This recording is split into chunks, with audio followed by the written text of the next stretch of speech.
The Outsiders, Chapter 7. Now there were three of us sitting in the waiting room waiting to hear how Dally and Johnny were. Then the reporters and the police came. They asked too many questions too fast and got me mixed up. If you want to know the truth, I wasn't feeling real good in the first place. Kind of sick, really. And I'm scared of policemen anyway. The reporters fired one question right after another at me and got me so confused I didn't know what was coming off. Derry finally told them I wasn't in any shape to be yelled at so much, and they slowed down a little. Derry's kind of big. Sodapop kept him in stitches. He'd grab one guy's press hat and another's camera and walk around interviewing the nurses and mimicking TV reporters. He tried to lift a policeman's gun and grinned so crazily when he was caught that the policeman had to grin too. Soda can make anyone grin. I managed to get a hold of some hair grease and comb my hair back so that it looked a little better before they got any pictures. I'd die if I got my picture in the paper with my hair looking so lousy. Derry and Sodapop were in the pictures too. Jerry Wood told me that if Sodapop and Derry hadn't been so good looking, they wouldn't have taken so many. That was public appeal, he said. Soda was really getting a kick out of all this. I guess he would have enjoyed it more if it hadn't been so serious, but he couldn't resist anything that caused that much excitement. I swear, sometimes he reminds me of a colt, a long-legged Palomino colt that has to get his nose into everything. The reporter stared at him admiringly. I told you, he looks like a movie star, and he kind of radiates. Please stop here and answer question 1. Finally, even Sodapop got tired of the reporters. He gets bored with the same old thing after a time, and stretched out on the long bench. He put his head in Derry's lap and went to sleep. I guess both of them were tired. It was late at night, and I knew they hadn't had much sleep during the week. Even while I was answering questions, I remembered that it had only been a few hours since I was sleeping off the smoke in the corner of the church. Already it was an unreal dream, and yet, at the time, I couldn't have imagined any other world. Finally, the reporters started to leave along with the police. One of them turned and asked, "What would you do right now if you could do anything you wanted?" I looked at him tiredly. "Take a bath." They thought that was pretty funny, but I meant it. I felt lousy. The hospital got real quiet after they left. The only noise was the nurse's soft footsteps and Soda's light breathing. Derry looked down at him and grinned half-heartedly. "He didn't get much sleep this week," he said softly. "He hardly slept at all." Soda said drowsily. "You didn't either." The nurses wouldn't tell us anything about Johnny and Dally, so Derry got a hold of the doctor. The doctor told us that he would talk only to the family, but Derry finally got it through the guy's head that we were about as much as family as Dally and Johnny had. Dally would be okay after 2 or 3 days in the hospital, he said. One arm was badly burned and would be scarred for the rest of his life, but he would have full use of it in a couple of weeks. Dally'll be okay, I thought. Tallis is always okay. He could take anything. It was Johnny I was worried about. He was in critical condition. His back had been broken when the piece of timber fell on him. He was in severe shock and suffering from third-degree burns. They were doing everything they could to ease the pain, although since his back was broken, he couldn't even feel the burns below his waist. He kept calling for Dallas and Ponyboy. If he lived. If? Please, no, I thought. Please not. If. The blood was draining from my face, and Derry put an arm across my shoulder and squeezed hard. Even if he lived, he'd be crippled for the rest of his life. You wanted it straight, and you got it straight, the doctor said. Now go home and get some rest. Please stop here and answer question 2. I was trembling. A pain was growing in my throat, and I wanted to cry, but greasers don't cry in front of strangers. Some of us never cry at all, like Dally and Two-Bit and Tim Shepard. They forgot how at an early age. Johnny? Crippled for life? I'm dreaming. I thought in panic, I'm dreaming. I'll wake up at home or in the church and everything will be just like it used to be. But I didn't believe myself. Even if Johnny did live, he'd be crippled and never play football or help us out in a rumble again. He'd have to stay in that house he hated, where he wasn't wanted, and things could never be like they used to. I didn't trust myself to speak. If I said one word, the hard knot in my throat would swell and I'd be crying in spite of myself. I took a deep breath and kept my mouth shut. Soda was awake by then, and although he looked stony-faced, as if he hadn't heard a word the doctor said, his eyes were bleak and stunned. Serious reality has a hard time coming through to Soda, but when it does, it hits him hard. He looked like I felt when I had seen that black-haired Soch lying doubled up and still in the moonlight. Please stop here and answer question 3. Derry was rubbing the back of my head softly. We'd better go home. We can't do anything here. In our Ford, I was suddenly overcome by sleepiness. I leaned back and closed my eyes, and we were home before I knew it. Soda was shaking me gently. Hey, Ponyboy, wake up. You still gotta get to the house. I said sleepily and lay down in the seat. I couldn't have gone up to save my life.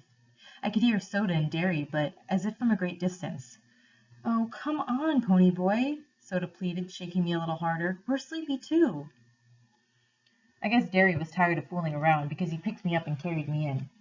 She's getting mighty big to be carried, Soda said. I wanted to tell him to shut up and let me sleep, but I only yawned. He's sure lost a lot of weight, Derry said. I thought sleepily that I should at least pull off my shoes, but I didn't. I went to sleep the minute Derry tossed me on the bed. I'd forgotten how soft a bed really was. I was the first one up the next morning. Soda must have pulled my shoes and shirt off for me, and I was still wearing my jeans. He must have been too sleepy to undress himself, though. He lay stretched out beside me, fully clothed. I wiggled out from under his arm and pulled the blanket up over him, then went to take a shower. Asleep. He looked a lot younger than going on 17, but I had noticed that Johnny looked younger when he was asleep, too, so I figured everyone did. Maybe people are younger when they're asleep. After my shower, I put on some clean clothes and spent 5 minutes or so hunting for a hint of beard on my face and mourning over my hair. Man, that bum haircut made my ears stick out. Derry was still asleep when I went into the kitchen to fix breakfast. The first one up has to fix breakfast and the other two do the dishes. That's the rule around our house, and usually it's Derry who fixes breakfast and me and Soda who are left with the dishes. I hunted through the icebox and found some eggs. We all like our eggs done differently. I like them hard, Derry likes them in a bacon and tomato sandwich, and Sodapop eats his with grape jelly. All 3 of us like chocolate cake for breakfast. Mom had never allowed it with ham and eggs, but Derry let Soda and me talk him into it. We really didn't have to twist his arm. Derry loves chocolate cake as much as we do. Sodapop always makes sure there's some in the icebox every night, and if there isn't, he cooks one up real quick. I like Derry's cakes better. Soda always puts too much sugar in the icing. I don't see how he stands jelly and eggs and chocolate cake all at once, but he seems to like it. Derry drinks black coffee, and Sodapop and I drink chocolate milk. We would have coffee if we wanted, but we like chocolate milk. All 3 of us are crazy about chocolate stuff. Soda said if they ever made a chocolate cigarette, I'd have it made. Please stop here and answer question 4. Anybody home? A familiar voice called in through the front screen, and Two-Bit and Steve came in. We always just stick our heads into each other's houses and holler, hey, and walk in. Our front door is always unlocked in case one of the boys is hacked off at his parents and needs a place to lay over and cool off. We never could tell who we'd find stretched out on the sofa in the morning. It was usually Steve, whose father told him about once a week to get out and never come back. It kind of bugs Steve, even if his old man does give him $5 or $6 the next day to make up for it. Or it might be Dally, who lived anywhere he could. Once we even found Tim Shepherd, leader of the Shepherd Gang and far from his own turf, reading the morning paper in the armchair. He merely looked up, said hi, and strolled out without staying for breakfast. Two-Bit's mother warned us about burglars, but Derry, flexing his muscles so that they bulged like oversized baseball, drawled that he wasn't afraid of any burglars and that we really didn't have anything worth taking. He'd risk a robbery, he said, if it meant keeping one of the boys from blowing up and robbing a gas station or something. So the door was never locked. In here, I yelled, forgetting that Derry and Sodapop were still asleep. Don't slam the door. They slammed the door, of course, and Two-Bit came running into the kitchen. He caught me by the upper arms and swung me around, ignoring the fact that I had 2 uncooked eggs in my hand. Hey, Ponyboy, he cried gleefully. Long time no see. You would have thought it had been 5 years instead of 5 days since I'd seen him last, but I didn't mind. I like old Two-Bit. He's a good buddy to have. He spun me into Steve, who gave me a playful slap on my bruised back and shoved me across the room. One of the eggs went flying. It landed on the clock, and I tightened my grip on the other one so that it crushed and ran all over my hand. Now look what you made me do, I griped. There went our breakfast. Can't you 2 wait till I set the eggs down before you go shoving me all over the country? I really was a little mad because I had just realized how long it had been since I'd eaten anything. The last thing I'd eaten was a hot fudge sundae at the Dairy Queen in Windricksville, and I was hungry. Two-Bit was walking in a slow circle around me, and I sighed because I knew it was coming. Man, dig Baldy here. He was staring at my head as he circled. I wouldn't have believed it. I thought all the wild Indians in Oklahoma had been tamed. What little squaw's got that tough-looking mop of yours, Ponyboy? Ugh, lay off. I wasn't feeling too good in the first place. Kind of like I was coming down with something. Two-Bit winked at Steve, and Steve said, Why, he had to get a haircut for his picture in the paper. They'd never believe a greasy-looking mug could be a hero. How'd you like being a hero, Big Shot? How do I like what? Being a hero, you know. He shoved the morning paper at me impatiently, like a big shot even. I stared at the newspaper. On the front page of the second section was the headline, Juvenile Delinquents Turn Heroes. What I like is a turn bit, Two-Bit said, cleaning the egg up off the floor. Y'all were heroes from the beginning. You just didn't turn all of a sudden. I hardly heard him. I was reading the paper. That whole page was covered with stories about us. The fight, the murder, the church burning, the socias being drunk, everything. My picture was there, with Derry and Sodapop. The article told how Johnny and I risked our lives saving those little kids, and there was a comment from one of the parents who said that they would have all burned to death if it hadn't been for us. It told the whole story of our fight with the socias, only they didn't say socias because most grown-ups didn't know about the battles that go on between us. They had interviewed Cherry Valance, and she said Bob had been drunk, and that the boys had been looking for a fight when they took her home. Bob had told her he'd fix us for picking up his girl. His buddy, Randy Adderson, who had helped jump us, also said it was their fault, and that we'd only fought back in self-defense, but they were charging Johnny with manslaughter. Then I discovered that I was supposed to appear at juvenile court for running away, and Johnny was too, if he recovered. Not if, I thought again. Why do they keep saying if? For once, there wasn't any charges against Dahlia, and I knew he'd be mad because the paper made him out for a hero for saving Johnny and didn't say much about his police record, which he was kind of proud of. He'd kill those reporters if he got a hold of them. There was another column about just Derry and Soda and me, how Derry worked on 2 jobs at once and made good at both of them, about his outstanding record at school. It mentioned Sodapop dropping out of school so that we could stay together, and that I made honor roll at school all the time and might be a future track star. Oh yeah, I forgot. I'm on the A squad track team, the youngest one. I'm a good runner. Then it said we shouldn't be separated after we had worked so hard to stay together. Please stop here and answer question 5. The meaning of that last line finally hit me. You mean, I swallowed hard, that they're thinking about putting me and Soda in a boys' home or something? Steve was carefully combing back his hair in complicated swirls. Something like that. I sat down in a daze. We couldn't get hauled off now. Not after me and Derry had finally gotten through to each other, and now that the big rumble was coming up and we could settle the Soch Greaser thing once and for all. Not now, when Johnny needed us and Dally was still in the hospital and wouldn't be out for the rumble. No, I said out loud, and Two-Bit, who was scraping the egg off the clock, turned to stare at me. No what? No, they ain't going to put us in a boys' home. Don't worry about it, Steve said, cocksure that he and Sodapop could handle anything that came up. They don't do things like that to heroes. We're Soda and Superman. Please stop here and answer question 6. That was as far as he got, because Derry, shaved and dressed, came in behind Stephen, lifted him up off the floor, then dropped him. We all called Derry Superman or Muscles at one time or another, but one time Steve made the mistake of referring to him as all brawn and no brain, and Derry almost shattered Steve's jaw. Steve didn't call him that again, but Derry never forgave him. Derry has never really gotten over not going to college. That was the only time I'd ever seen Soda mad at Steve, although Soda attaches no importance to education. School bored him. No action. Soda came running in. Where's the blue shirt I washed yesterday? He took a swig of chocolate milk out of the container. Hate to tell you, buddy, Steve said, still flat on the floor, but you have to wear clothes to work. There's a law or something. Oh, yeah, Soda said. Where's those wheat jeans, too? I ironed. They're in my closet, Derry said. Hurry up, you're going to be late. Soda ran back, muttering, I'm hurrying. Steve followed him, and in a second there was a general racket of a pillow fight. I absent-mindedly watched Derry as he searched the icebox for chocolate cake. Derry, I said suddenly, did you know about the juvenile court? Without turning to look at me, he said evenly, yeah, the cops told me about it last night. I knew then that he realized we might get separated. I didn't want to worry him anymore, but I said, I had one of those dreams last night, the ones I can't even remember. Derry spun around to face me, genuine fear on his face. What? I had a nightmare, the day of Mom and Dad's funeral. I had nightmares and wild dreams every once in a while when I was little, but nothing like this one. I woke up screaming bloody murder, and I never could remember what it was that had scared me. It scared Sodapop and Derry almost as bad as it scared me, for night after night, for weeks on end, I would dream this dream and wake up in a cold sweat or screaming, and I never could remember exactly what happened in it. Soda began sleeping with me, and it stopped reoccurring so often, but it happened often enough for Derry to take me to a doctor. The doctor said I had too much imagination.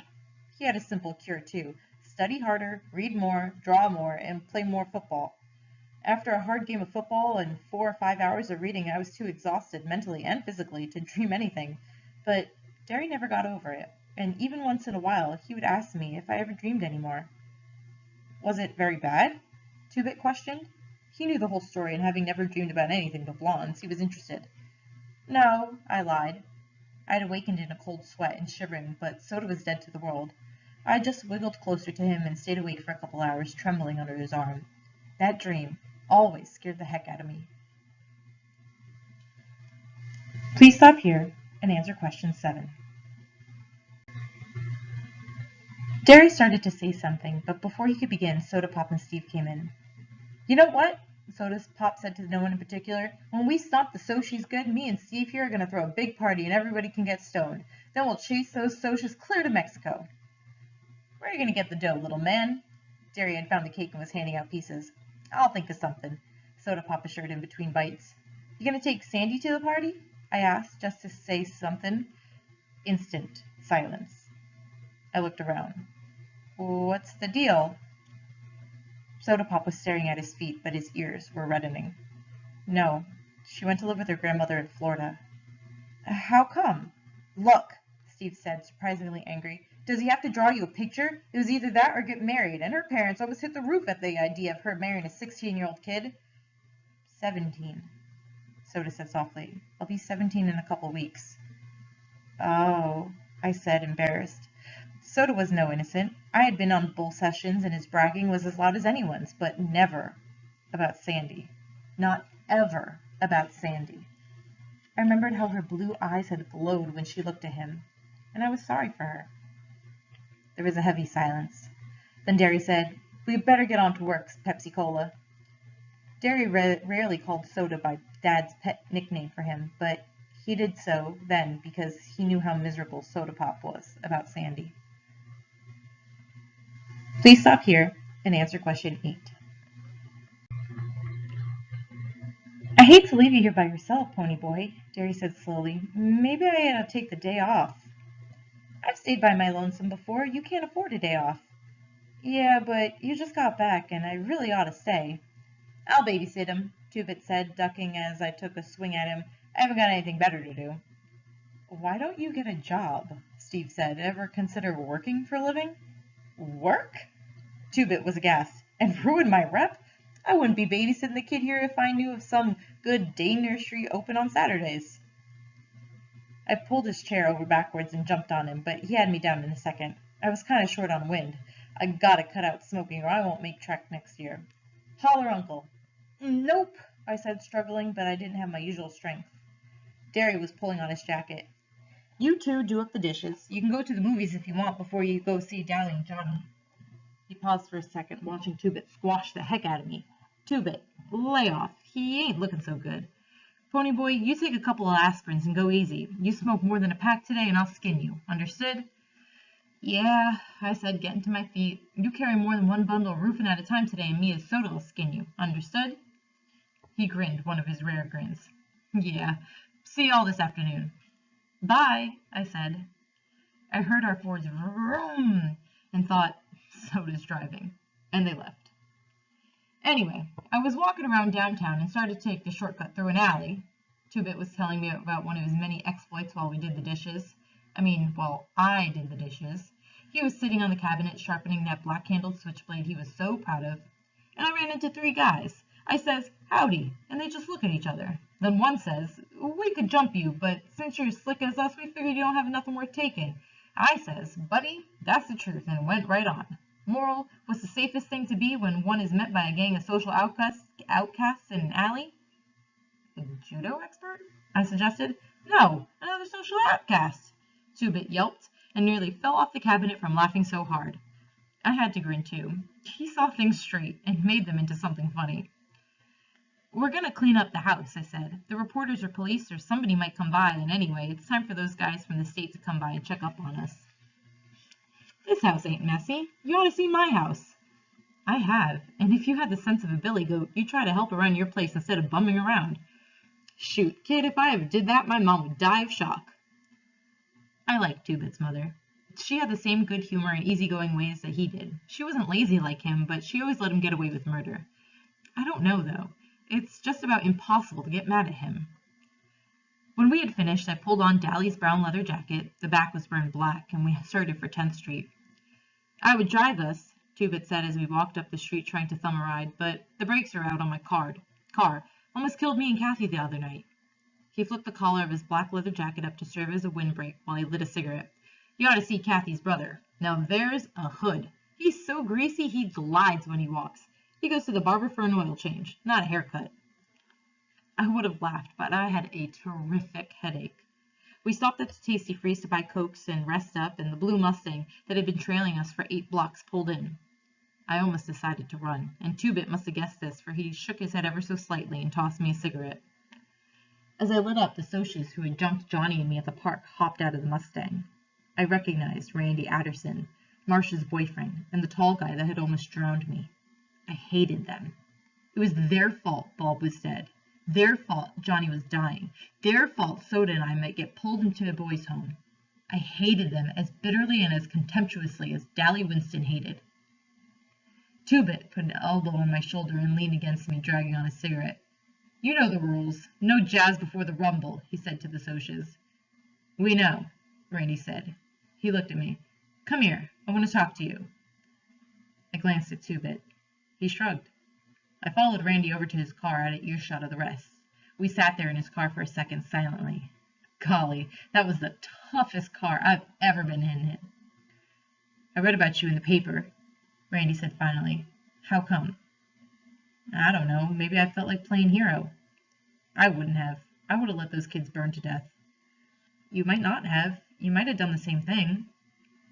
Randy pulled out a cigarette and pressed in the car lighter. "I don't know. I don't know anything anymore.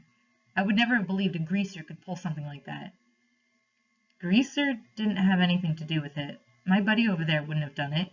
Maybe you would have done the same thing. Maybe a friend of yours wouldn't have. It's the individual." "I'm not going to show for the rumble tonight," Randy said slowly. I took a look at him. He was 17 or so, but he was already old, like Dallas old. Cherry had said her friends were too cool to feel anything, and yet she could remember watching sunsets. Randy was supposed to be too cool to feel anything, and yet there was pain in his eyes. "I'm sick of all this. Sick and tired. Bob was a good guy. He was the best buddy a guy could ever have. I mean, he was a good fighter and tough and everything, but he was a real person too. You dig?" I nodded. "He's dead. His mother has had a nervous breakdown. They spoiled him rotten. I mean, most parents would be proud of a kid like that. Good-looking and smart and everything, but they gave in to him all the time. He kept trying to make someone say no, and they never did. They never did. That was all he wanted, for somebody to tell him no, to have somebody lay down the law and set the limits, give him something solid to stand on. That's all we all want, really. One time," Randy tried to grin, but I could tell he was close to tears. "One time he came home drunker than anything. He thought sure they were going to raise the roof. You know what they did? They thought it was something they'd done. They thought it was their fault, that they failed him and driven him to it or something. They took all the blame and didn't do anything to him. If his old man had just belted him, just once, he might still be alive. I don't know why I'm telling you this. I couldn't tell anyone. My friends, they'd think I was off my rocker or turning soft. Maybe I am. I just know that I'm sick of that whole mess. That kid, your buddy, the one that got burned, he might die?" "Yeah," I said, trying not to think about Johnny.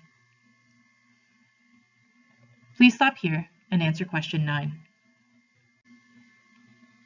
And tonight, People get hurt in rumbles, maybe killed.